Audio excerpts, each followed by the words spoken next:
Everyone. I'm happy to introduce Taisa today.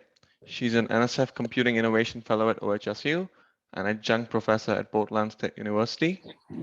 She got a PhD from CU Boulder in computer science and quantitative biology, and in fact, we actually shared the same advisor. Her research focuses on the intersection of formal verification, machine learning, and control of cyber physical systems. She's actually an expert in the domain of autonomous medical devices, and I guess from the title of her talk, I guess that is exactly what we'll be hearing today. So over to you, Taisa. Looking forward to the talk. Great, thank you. Yeah, maybe not quite the expert, but we're gonna try. So yeah, I thought this talk is basically focusing on how we're using like verification to make these data-driven autonomous medical systems safe. And if we can, wow, great. Okay, so I think we're all pretty well aware that right now it's like the time of big data, a bunch of sensors, and a lot of these machine learning algorithms that are turning all of our data into personalized algorithms, which has worked really well in a lot of fields and hence spurred a huge interest in doing the same thing for personalized healthcare. Unfortunately, or perhaps fortunately for research, everything starts to break down when you go into this field of like medical devices, medical systems, and for three main reasons: basically data, safety, and human factors.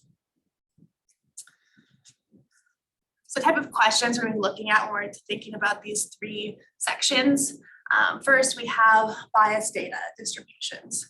So anything that's like data-driven machine learning relies on having a good distribution of data to train your models on, right? So for healthcare applications, not only do we have limited data, but it's very biased towards like healthy scenarios, which are exactly the ones that we don't really care about when we want high model performance. So furthermore, when we have individuals going into these like high risk scenarios, they seem to magically become fine because we will do anything that we can to intervene and stop them from having like a huge adverse outcome. Great for human health, terrible for any sort of machine learning. Even worse when we think about putting these machine learning models into a safety critical system. So this is going to be part two, which is where we're going to have all of these verification type questions of how do we actually guarantee safety of these models, the algorithms that are built with these models, the devices that use all of this kind of like data-driven models inside of them. And then the third thing, which I think is the most fun to think about, is that anytime you give a device to a human, they will do everything that they can to nullify all of the like safety constraints that you put on there. So in terms of constraints on the system, how do we build these devices to be robust and safe? The human user question is pretty big. Okay, so I have been fortunate to work on a variety of applications so far. For this talk, I'm just going to focus on one, but if people have interest, we've also done other health applications, autonomous vehicles, aircraft, some natural language processing work. For this one, we're just doing a case study in diabetes and regulating the human insulin glucose regulatory system. Within that subcategory, we also have various publications within each of these, like data verification, human factors. I'm going to touch on a selection of these, focusing more so on the verification applications, not a ton on the modeling, but I'll give you a taste of that. And then I also wanted to note that we've done, or I've been trying to do a good job of publishing like across disciplines so that people who are using these things will be like reading from the proper journals, both in the medical, so the green ones are the clinical journals and the orange ones are CS, and you can see my in review double blind process papers. Okay, so for this talk, I'm going to be going through this like timeline in terms of this kind of picture analogy of like turning a terrible car into a self-driving car. So we're going to start with the bio background on the glucose insulin regulatory system. It's a bit of a niche topic, so I'll spend some time on that. We'll go into how are we developing these models. Models end up being the basis for these algorithms, the verification questions we're doing. We also have verification and applied to models. And then we're going to be doing more of these control verification, how to use these models within the system development. And I'll finish with kind of this human trust usability work. If you're curious where we have little verification hats, it's everywhere. So, and I'm happy to go into more detail, less detail on any of the things as I talk. All right, so diving in to our topic.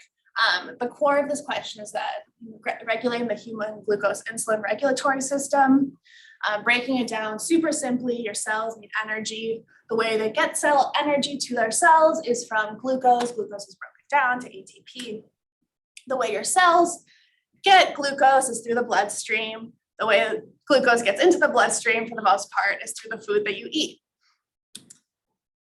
So cells can't, most of the cells in your body can't just pick up glucose. You need kind of like a key, which is the hormone insulin.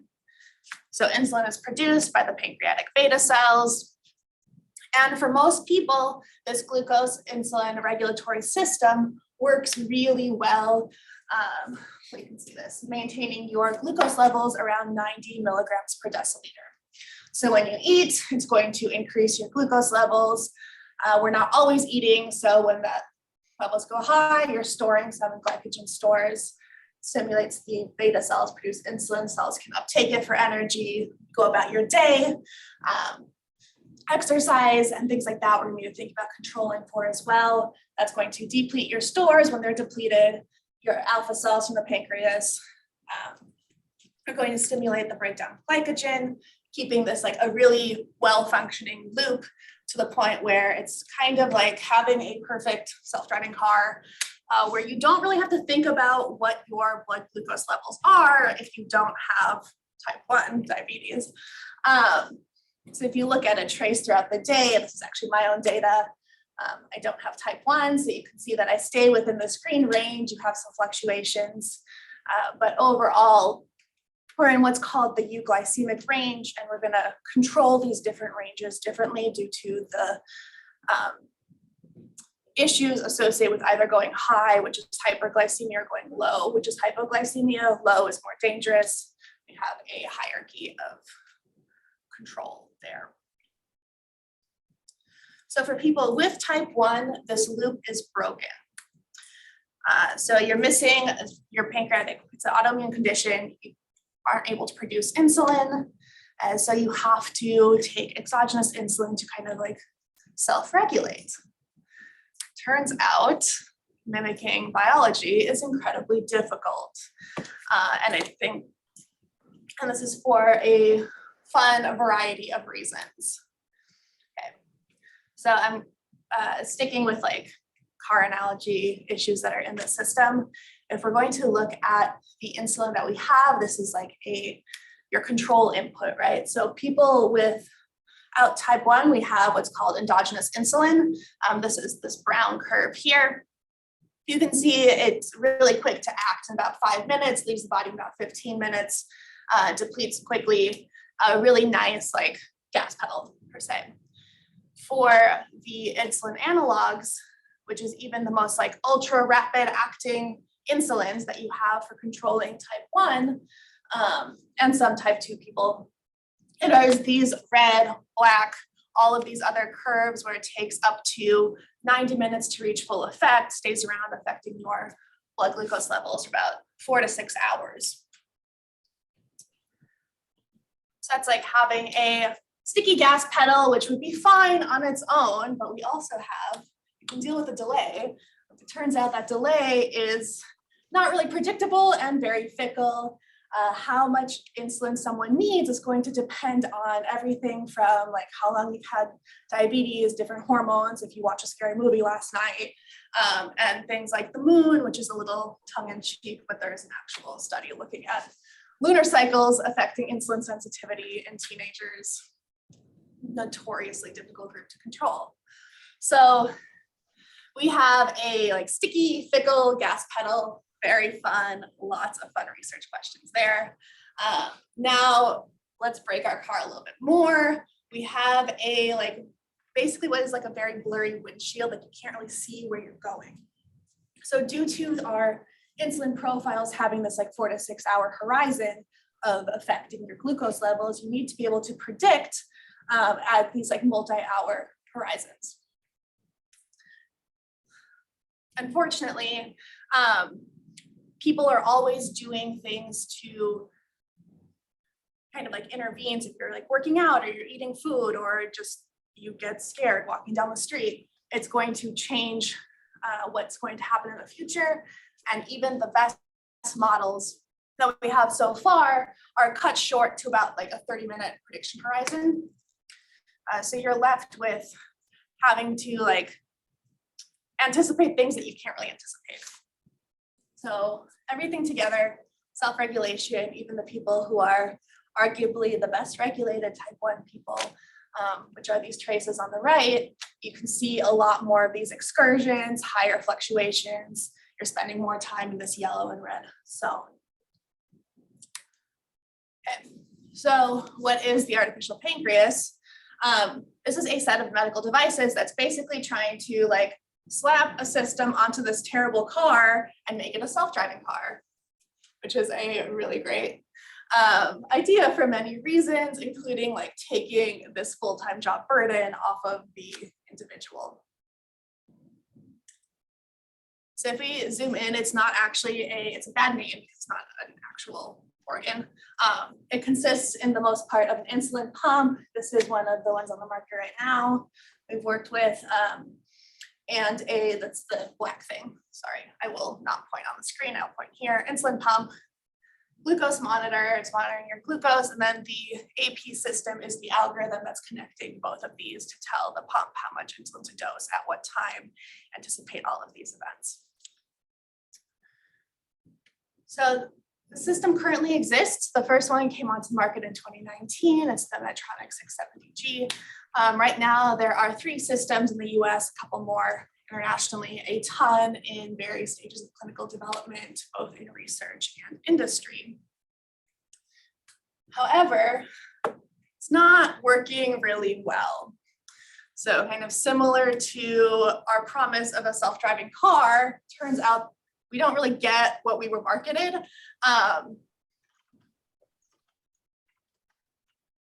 And for the case of like an artificial pancreas system, you also have patients that then stop using the device. So it's fun, it's a good research topic. So why is control so difficult for everyone? So all of these issues that occur on the individual level are both also there when you're trying to build a device, right? You have the sticky gas pedal, you can't see into the future. And a second thing is that we don't have brakes. So if you think about this like glucose insulin regulatory loop, the thing that makes your blood sugar rise if you put in too much insulin, like if you miss dose, is eating. And an autonomous device cannot go and you can beep to a person that like, please eat, but if they're asleep, if they're not paying attention, really safety critical issue there. And even more fun, similar, if you have a car driving on the roads are all kind of the same. We have that we're trying to use a single device for a diverse set of people, and the environment that this device is working in is super different for based on like biology person A versus B versus C. So what we want is we want to have like a pretty good map of this an individual's physiology in order to both develop this device internally and then like verify that it'll work safely for each user. We want different ones for different people, but these devices have been so far like tested, developed on these like very general maps that are these physics-based models that work well for a general person, but really don't work well when it goes to any actual user. So here's our setup. Now let's start fixing it. So we're gonna go into like developing models, making those models into a better system, and then kind of like talking about these human factor issues. So in terms of models, there's a lot of work has been done in modeling. Most notably, the UVA Padova simulator has like FDA approval to replace animal trials when you're developing these devices. However, these deterministic differential equation models are highly nonlinear. They have a lot of states.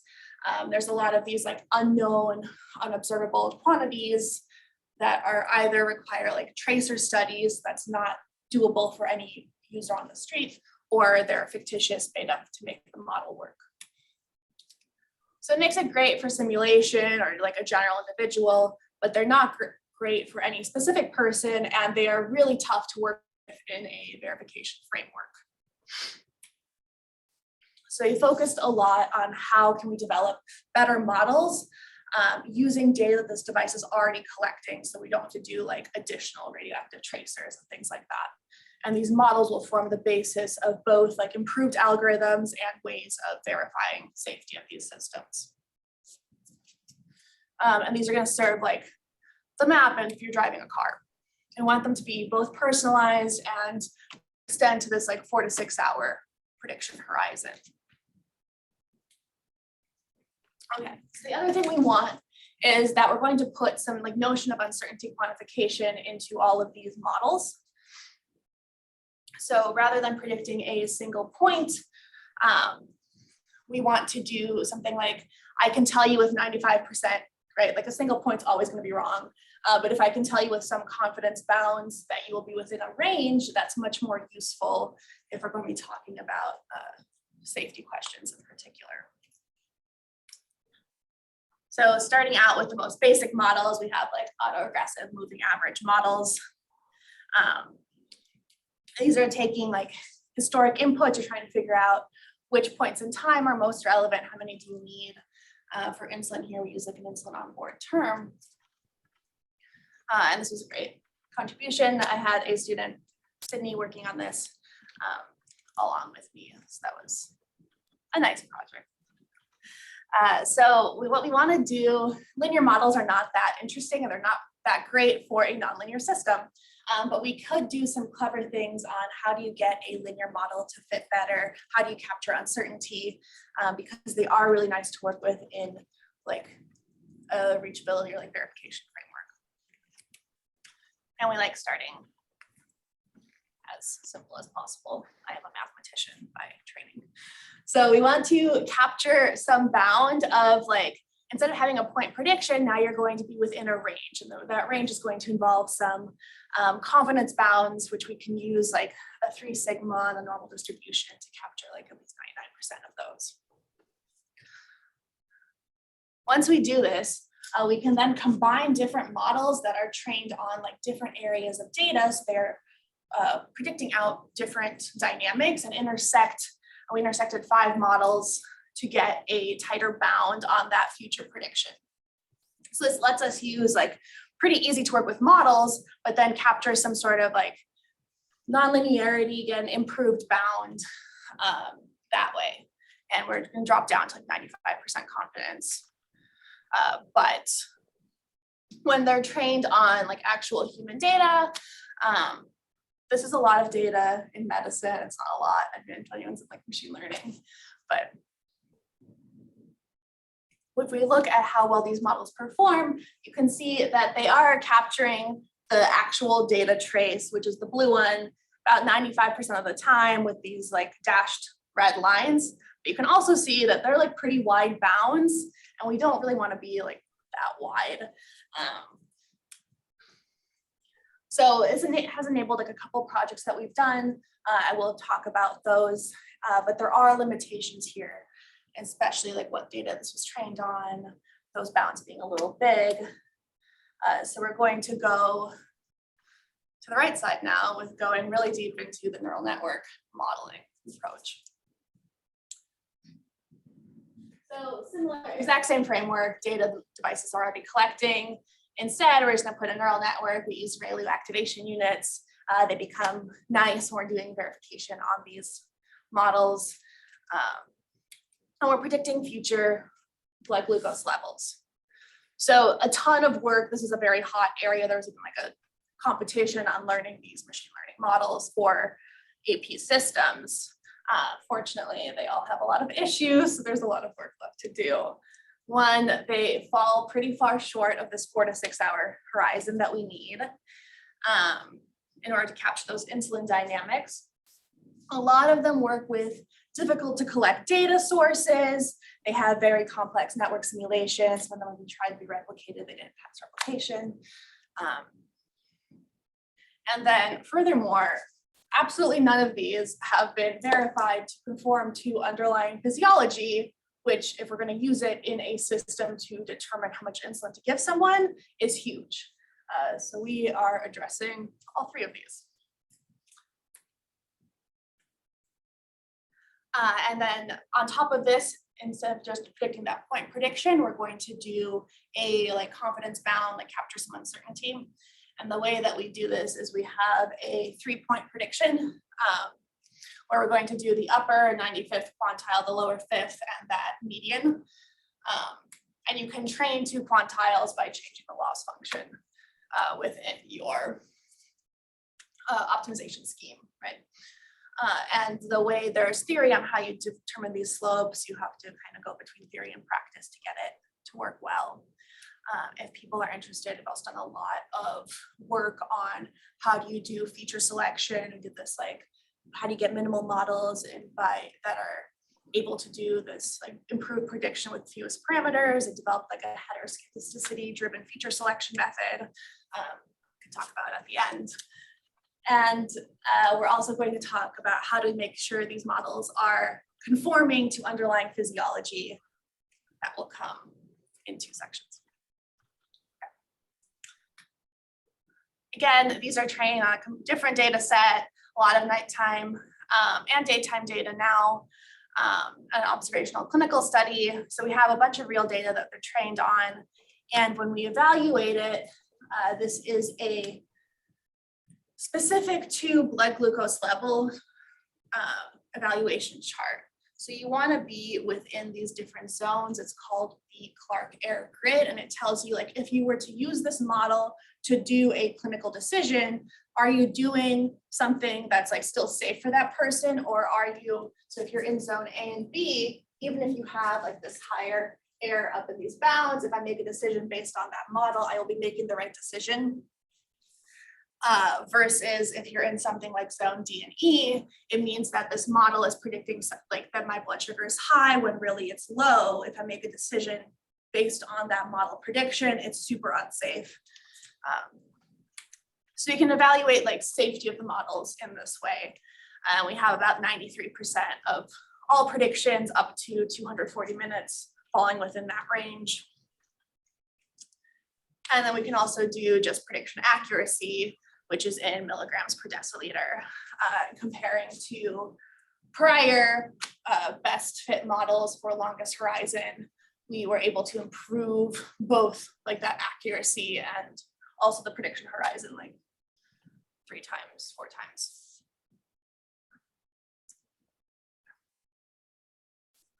So this is our basis. We have these improved models that are able to predict for the longer horizons with higher accuracy, and also show that you can use small, shallow networks, which end up being nice for our later downstream applications and on readily available data. So there are some nice features of these models. Okay. Now all of the fun stuff, which is how do we use these models to improve these devices, right? So there are a lot of levels that you can put verification into the system, right? You can do the software verification, you can do hardware. I focus on this whole closed loop system of if you have a the cyber-physical system verification, hybrid systems verification. If you have this device working on a real user, are there sequences of human behavior and device action that are going to lead to harm? All we want to do is prove that this device is safe under a bunch of scenarios, but the way that we're going to do this is we're going to kind of simulate infinite patient trials, right? Because you can do it with point simulations, but at some point, that's not the same as doing an infinite set of trials. So it's like fun optimization questions that come into play here.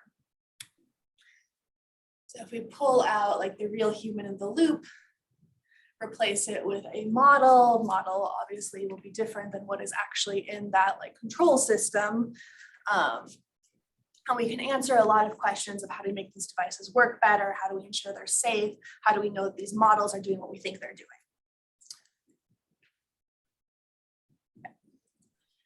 So first application is more of a like taking an existing device and making it more effective.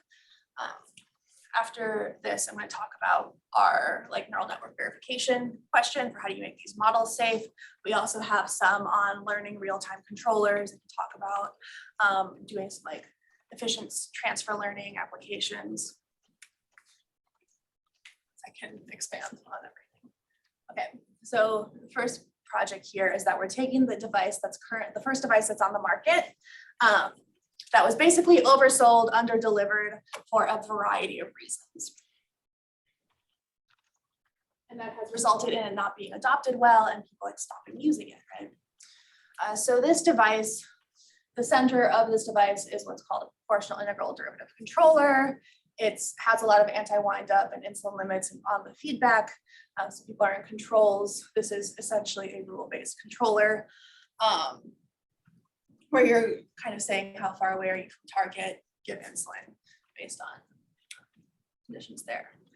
What's important here is that you have a knob. All of the gain parameters, basically how aggressive this system is, are interdependent. And when a physician is giving this device to an individual, they are just turning this knob. Okay. So there is an initial setting that you get out of the box that is take your daily insulin divided by 135. What ends up happening is that instead, this setting doesn't work well for anyone. And you have to go into the clinic a ton. Most physicians do not know how to tune this system. They can't take your old data, see like what was happening and give you a better setting. So it's like back and forth, waste of time, waste of effort. People get frustrated. So you want to know, like, can we improve this method? We can. So what we did is we're going to take the whole control system with different tuning for a set of patients that are developed on like real patient data. We're going to use is bounded model checking and range estimation. So it's a PID controller, you can set as bounds, code this as a mixed integer optimization problem. And we're going to have linear inequalities that are constraints over our inputs, both on the model side and the controller can be formed into them. We're going to simulate infinite scenarios and then do this maximum minimum range estimation question over a like window of 6 hours into the future, right? So if we start with a infinite set of glucose and insulin dynamics, which we can code as like physiological conditions of like at each 5-minute point, you can only change 5 milligrams per deciliter. And how do you change step by step? You want to start the device given this like full, your history could have been anything physiologically reasonable. And you want to see at each point in time, like what is the maximum and minimum that blood glucose level that would be achieved using this device. And you want to know if like this will keep them in a safe range or is it there a potential to dose too much insulin, not enough insulin. So that's I'm going to like unroll the loop on the controller on the optimization question. We're going to do this over the course of 6 hours. The time interval, it's a pretty slow changing system. So you have like about 3 hours, 30 minutes, 3 hours of run-in, and the control step is every 5 minutes. Okay, so we're going to go to a 6 hour horizon and see at each point in time You can see like after 150 to 300 is where we're going to be looking. This is a plot of starting anywhere within a safe range. Will the system push you into keep you in a safe glucose range, which is you want to be between the red lines. Sorry, I will do it on the Zoom. Between these red lines, and ideally between these black lines, which is the even tighter euglycemic range. Okay, so ideal bounds, safe bounds. What we find is that this works well for some people and really terrible for other people. So the one on the left looks great. Those out of the box settings work really well. The one on the right, really not great. So we did this for a set of about 40 virtual individuals. This here's a little bit better on Zoom, hopefully, but it's shaded in green here. So you can see each pair is after 6 hours. What is that individual's maximum minimum range? And the smaller dots are probability bounds around there. So you can see someone like this person here, they're just ordered based on how much insulin you need throughout the day. Someone like this person over here is not doing well at all on the device. They have a high likelihood of going low or remaining high. Whereas someone here would do pretty well on these initial settings. They're kept within this euglycemic range. So we want to know is, can we find an ideal tuning for the people where it doesn't work well? We can. So you can find the ideal setting for everyone doing a binary search. This is pretty time intensive and involves having a lot of data for each individual. So it's not very practical for everyone who buys the device, right? So what we want to do instead is, after we find this ideal setting for every individual, is there, can we develop a new generalized out of the box tuning rule that is smarter than just taking your daily insulin, dividing it by 135. So what I was able to do is separate individuals based on a measure of their physiology, which is your HbA1c. It's a marker of how progressed your diabetes is. We find that the efficacy of the controller really depends on what your HbA1c level is. So on this, you can kind of cluster, fit a new, basically have this green cluster, orange cluster if you're low, if you're high, fit a new equation through those, and it gives you with a safety saturation on that gain parameter, and it gives you a new equation to stick some numbers that you already know into, see how well that works, rather than that other out of the box tuning rule. What we find is that when we now use this new out of the box tuning rule rather than the old one, so now this is not the ideal setting, but just this rule, we're able to push 82% improvement across all of these individuals in silico. But this was at least enticing enough to the industry partner where they brought us in to work with them. So that was kind of nice to see, and a nice use of this loop between modeling and verification and improving the device. So now going back onto the model side, we're going to talk about what we've done in terms of verifying model conformance to underlying physiology, which I think is a really interesting question. So everyone is trying to use neural networks these days to do everything. It works well for some cases, not well for others. Notably, if you're doing things like using a model inside of a device, you want to ensure that that model doesn't mistake patterns or correlations in data for a causal relationship that is incorrect. Okay? And this can happen a lot for this clinical data where we have things and I can talk about why I think this happens, even if you put these meals as input into the model. Someone has a meal, they also take an insulin dose.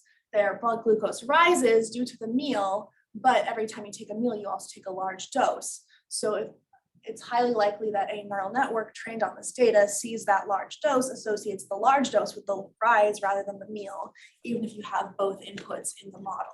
Right?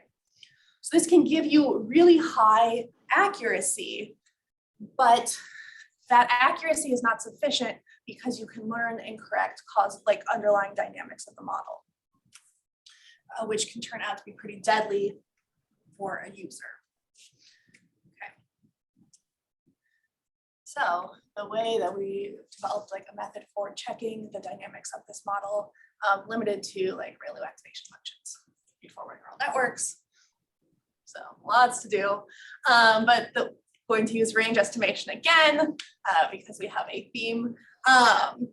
We're going to put two networks once they're trained side by side. And we're going to say, so this is the same copy of the neural network. You have inputs coming into it. So we have glucose inputs, we have meal inputs, we have all of those inputs that are going into this network.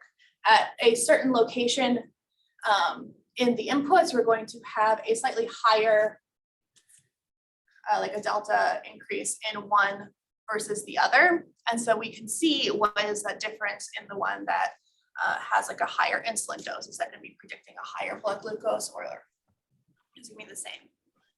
So we can do this range estimation on the parallel networks. The way we're going to push it to like maximize or minimize this like non-conformance property. The way we do this is by binarizing the neural network and code that as a mixed integer optimization program. The scheme is actually solving both a global MILP and then for efficiency, a like local gradient descent until you reach a threshold. If people are interested in the like technical details there. I tried to put a QR code because I saw people doing this in talks, but that was kind of clever. But so tool, papers listed, actual code maintained by my lab mate. We did a little bit more on this of studying dynamics. It's like polyhedron propagation for feed-forward networks. Okay. So what we did is we're going to analyze different structures. We're going to develop this method to both like verify these networks and then like how do we change structure of a network where we can still maintain accuracy, but also enforce some of these constraints that we want. So from the beginning, ensure that this network is going to be safe. So we have 3 different structures based on literature. Just a standard vanilla feed-forward network, fully connected. We're going to have one that's split where your glucose inputs and your insulin inputs are coming into their own compartment on the first layer. The next layers are going to be fully connected. The first layer is not fully connected. And then this third one is we're going to do a monotonicity constraints where every path from an input to an output is going to be like net negative or net positive based on what you want to perform.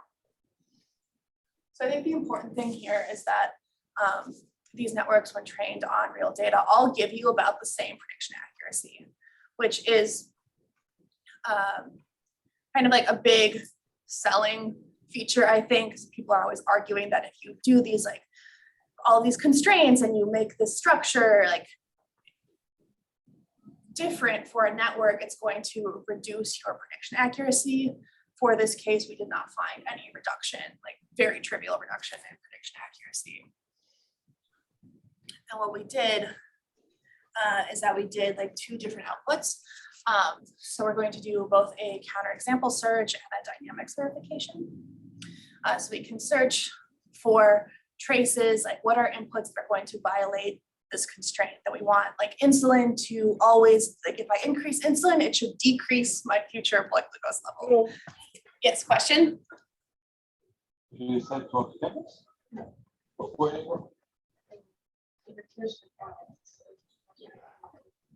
TTI. Oh, I see. Okay. Okay. Yeah.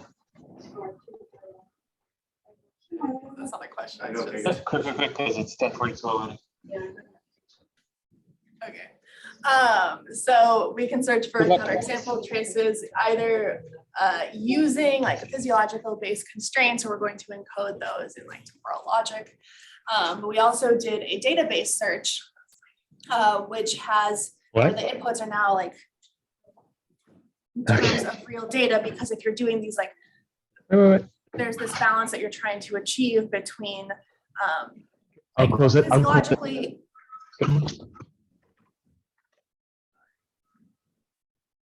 in theory, you could have a scenario that leads to an adverse outcome, right? But you want to know, like similar to a car, if you avoid all risk, it becomes like stalled and impractical. So you need to balance like likelihood of that scenario occurring in addition to this like safety guarantee of like, you know, we're okay with a 0.01% occurrence. So we do a like side-by-side data-based as well as like fully optimization, physiological bound-based approach for searching for both these counterexamples and then dynamics of the network. So we're going to do the search so you can find the actual inputs that lead to these traces, and we're also going to do a network sensitivity. So this is going to look at like at each point in time, how sensitive is the network to violating a constraint. I'm going to do these plots where you see that like what we want is these are inputs the network is taking a time series of insulin inputs. So it's taking glucose, we're just going to look at insulin for now. And if you're in this blue range, it means that increasing insulin leads to a decrease in glucose levels, so you're passing. If you have something that's red, this means that you're going to have like there is some input where if you do a like delta change in insulin increase, it leads to a increase in blood glucose levels, which is exactly what you don't want. So that's when you're a violation. So I think this part is still ongoing, but we can look at 3 different networks. So our networks are that fully connected network M1. Here you can see it's the most sensitive and also has like the highest violations. M2 is a split structure, also has a bunch of red. And M3 is that like monotonicity constraint network we developed where you can ensure that there are no scenarios that lead to these like increased glucose levels in the future given an increase in insulin.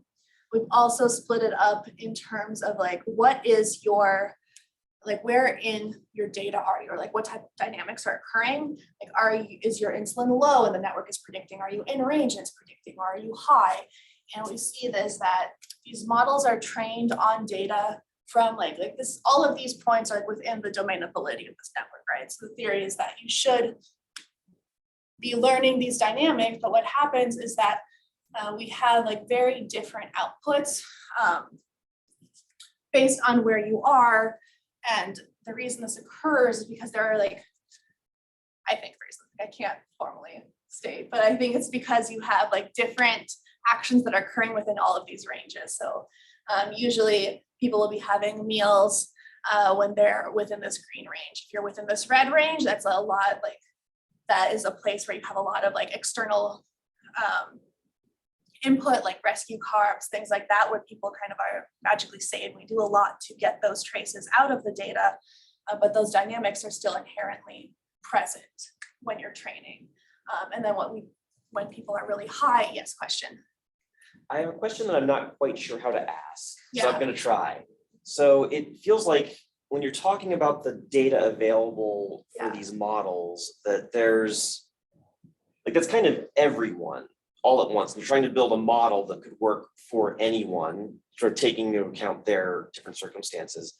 Does it look different if you look at like individuals? So we did individual models, and we did, so I've done like, these are on individualized models, but also done like ways of doing like a transfer learning approach where you have like a general model and you fine tune it for each person based on like, how do you know if you have enough data for this person? How do you know if that data is good? So those sorts of questions we have looked at. We've also done like different data sources, like wearable devices being. Are there phenomena like where, you know, there's type 1 diabetes, but are there different forms that might look different in the data? Good question.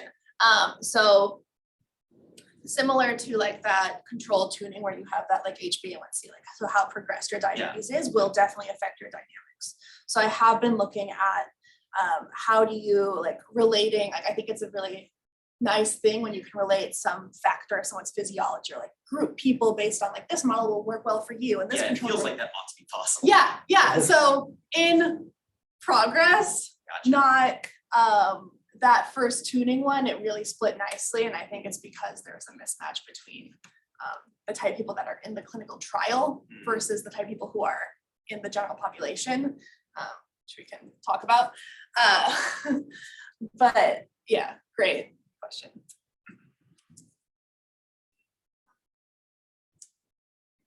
Yeah.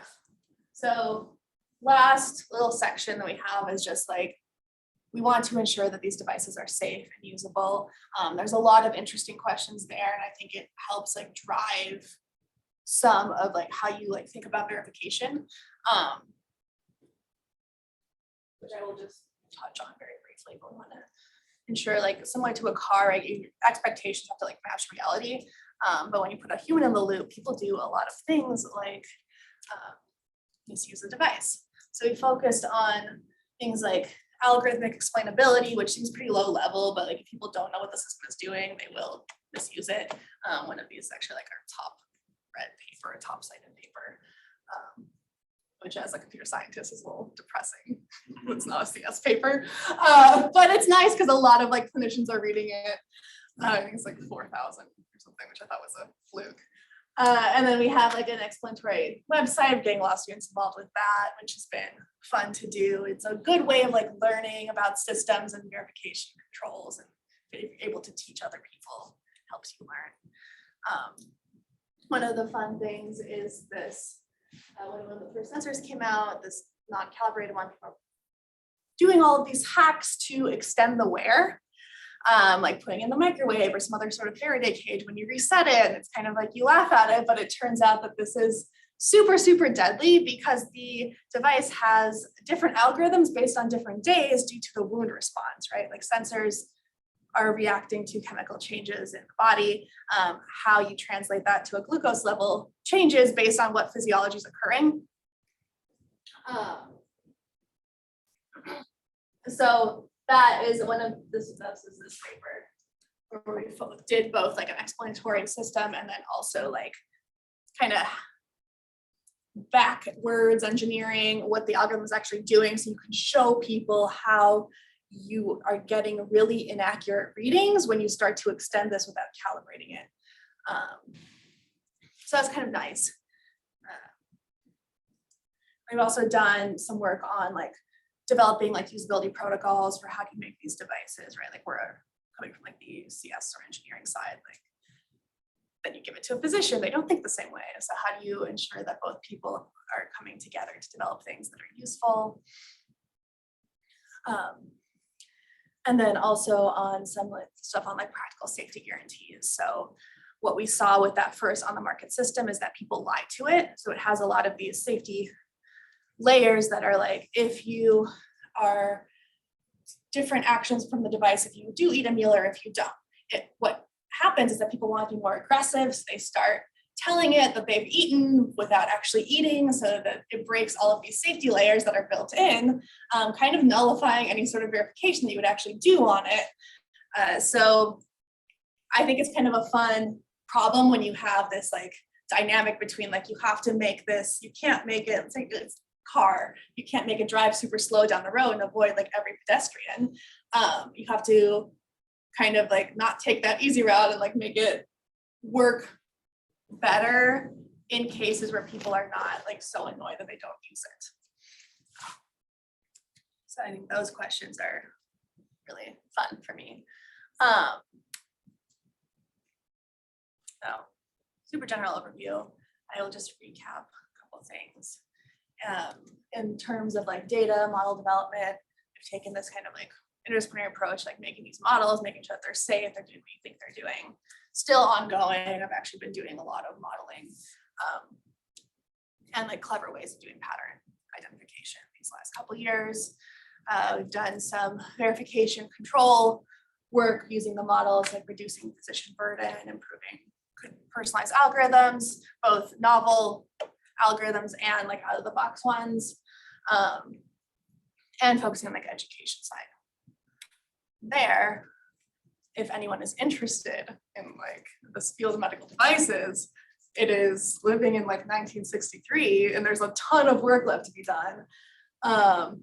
All on like, how do you handle these biased data distributions? How do you bridge these like physics-based models with the data-driven models? How do we ensure all these things are safe and reliable on like the algorithmic level, on the closed loop level, on the modeling level, how do we make it effective for people? So I think, yeah. And I apologize that I came in late. When you're talking about the safety of things, Yeah. one of the challenges is that I understand in this medical world is that people want to be able to have access to things because what happens if it goes wrong? I need to be able to like not so many security guarantees. But on the other hand, if I don't have all of these security walls, there's the challenge that somebody might misuse the access to it. Like how do you even characterize the desired state of what it means to have safety and security kind of guarantees? Yeah, that's a really good question. It's kind of like, the way I've been approaching it is that any sort of safety thing you put on it is only as good as people who are like using it, and it relies on like human user accountability. So starting from, there are like certain guidelines, right? Like the FDA will put out guidelines of like, this has to be better than current use, which is a pretty low bar to clear. And then the next level is like going to both the patients and the physicians. So we work a lot with physicians and patients to say like, how would you use this if you were using it? What's that? I've been looking at things like probing users for like, some people are really trusting of like an autonomous system and some people are not. And so you want to develop like a different system for those different characteristics, but you also want to be able to like, how do I know that you are in this group versus this other group? Like, can I tell that from your data? Can I like ask you certain questions? So I've been working that. There's a topic that I'm like partway through doing, which is we're like putting into like a next line of clinical studies of, if we have users, how do you intelligently give them like alerts? So like alarms are really annoying, but sometimes alarms can be like useful. So how do you like crowdsource more information from a user in a way that's not annoying is a topic we're doing, some like natural language processing, conversations that way. There's a smart alarms group at Penn that does like a similar thing. I think it's similar to when you're designing like a autonomous vehicle, right? Where there's like rules, and then like, in order to be safe, you have to break half of those rules some of the time. And like, how do you know when to do that? And in terms of like model verification, I started doing like mining these like rules or like conditions that you want to hold from like a physics-based model. Like, how do you learn them from a physics-based model to then verify them on a data-driven model? I'll stop there. Just one quick follow-up, if you Yeah. don't mind. And how, even at a high level, how would you characterize that a device is safe? Is it sort of, it does no harm? Or is it, I mean, what does safe mean in this space? Yeah, so in this space, the like established safety is that like you fall into open loop. So you put like the onus on the user.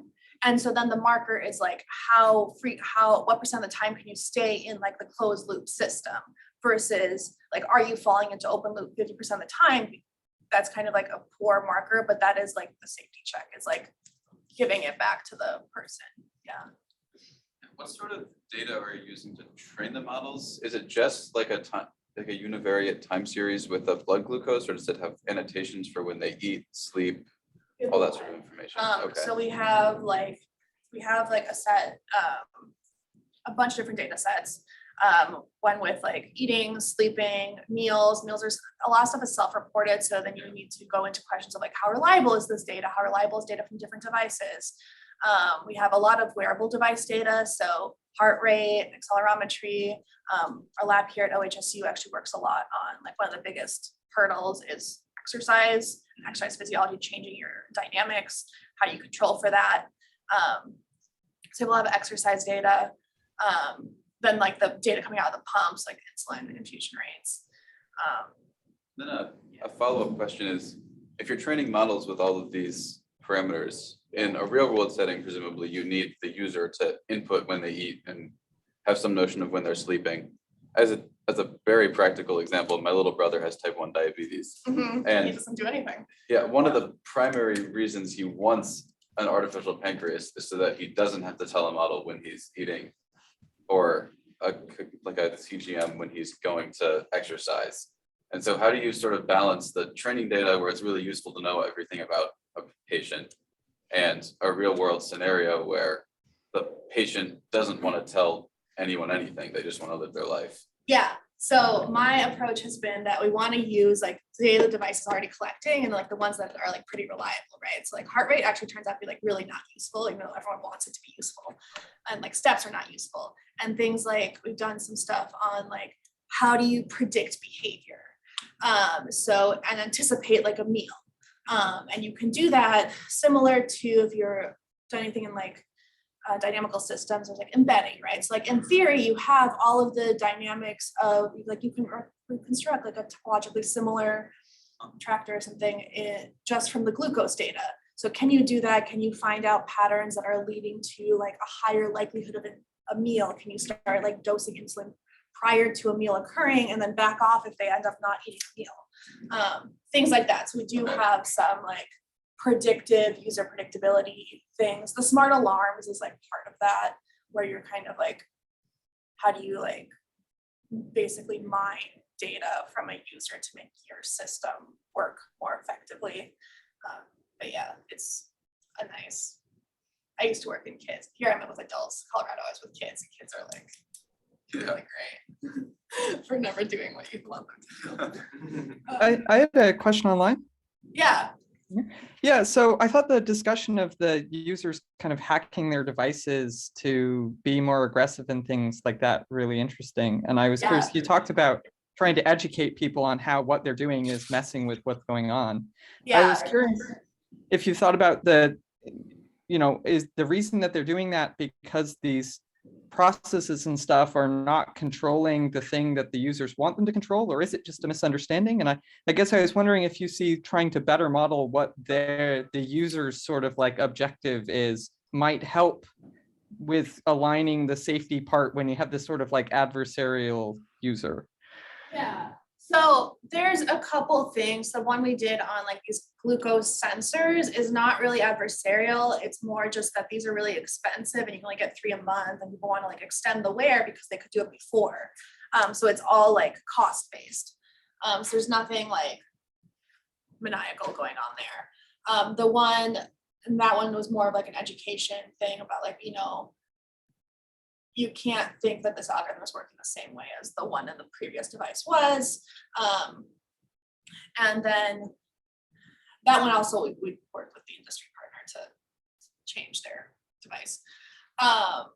The other one was the question of like the first on the market system was not aggressive enough, essentially, that like retuning question. So where we can make it determine like which people it would work well for and which ones it won't. So questions like that, where you're trying to get to this place of like, you want your safety checks to be like as tight as they can be, rather than this like that first device, in order to not do harm, just like didn't dose that much insulin because the likelihood of like overdosing or like adverse effects were really, really high.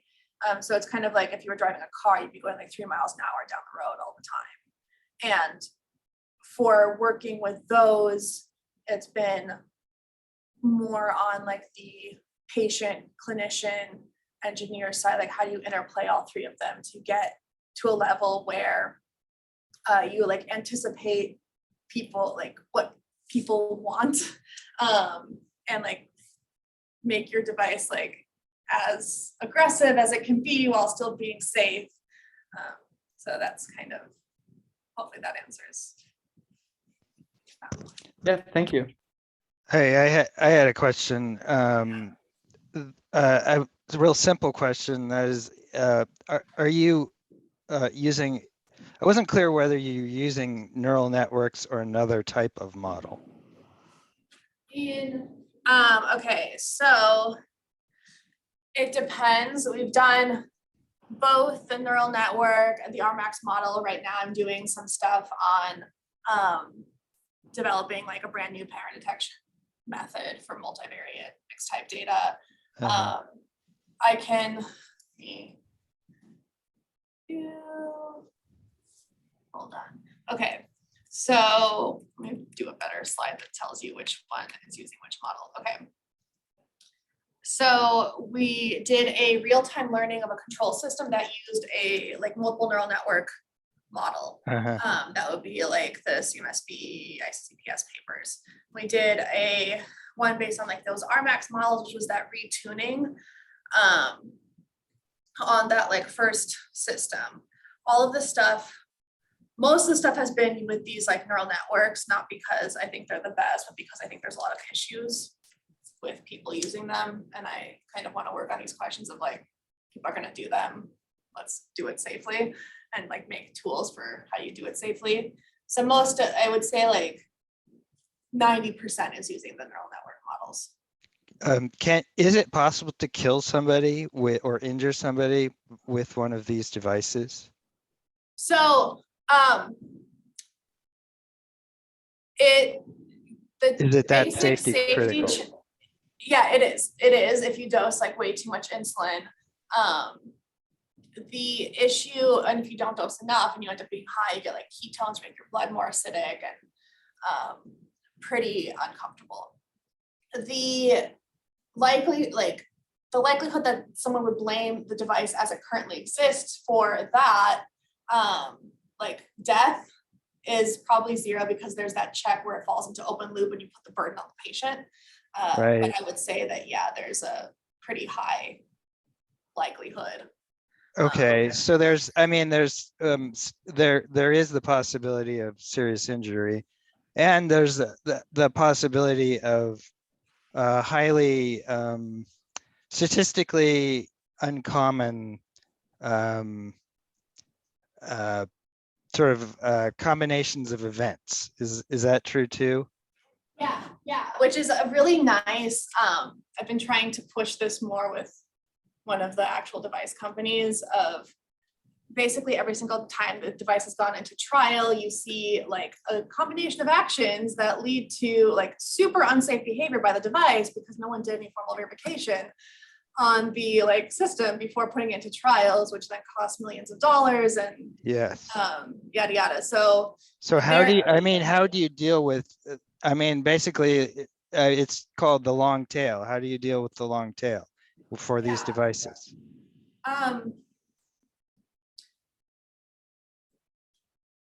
It has not been dealt with. They've been dealing with it in terms of like more just like on the theory side of building these systems, like you have like the physiological bounds, like any of these things could happen. Will something bad happen? You like prevent that bad thing from happening. But then when you start to incorporate other things like dropout, like one of the things that has not been incorporated is like how often do you lose connection with these sensors? What happens with like interactions of losing connection? And there's a lot to be done on like defining these scenarios that you care about. I've been okay. So your model, you do come up with tests that essentially focus on catastrophic failure. Yeah. Okay. So right now the test we focus on is like the device driving people into this like red zone, like the hypoglycemic zone. Right. So that's kind of like the first pass, like low hanging fruit one. And the other one would be like not controlling aggressively enough.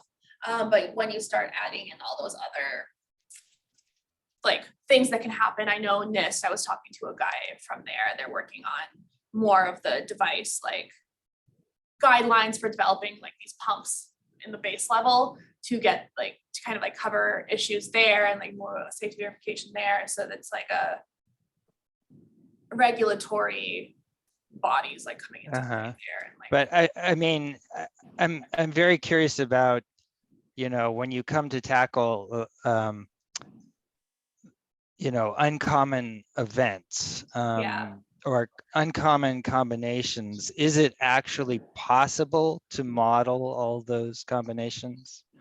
Is it I mean, have you dealt with that particular, like it's just not possible, and we're just going to have to deal with it as it is right now? Well, if you can, like, the problem is, like, what I think is the hard part is like thinking of the scenarios, like how do you actually know what you're looking for when it, like, you haven't seen it. Right. If you've seen it in data, then like totally fine. You can and like if you can cast this in like, like a temporal logic type of like statement, then like that's fine. But the hard part is thinking of things that like have not occurred before. And that I have like ideas for like what, like you have like a limited set of inputs, and then you can have these like combinations. You can design what those combinations are, but you want to do it in like a way that's more clever. Yeah. Haven't no, as far as I know, there's like nothing conclusive there. We're still like lower up the ladder for. Okay.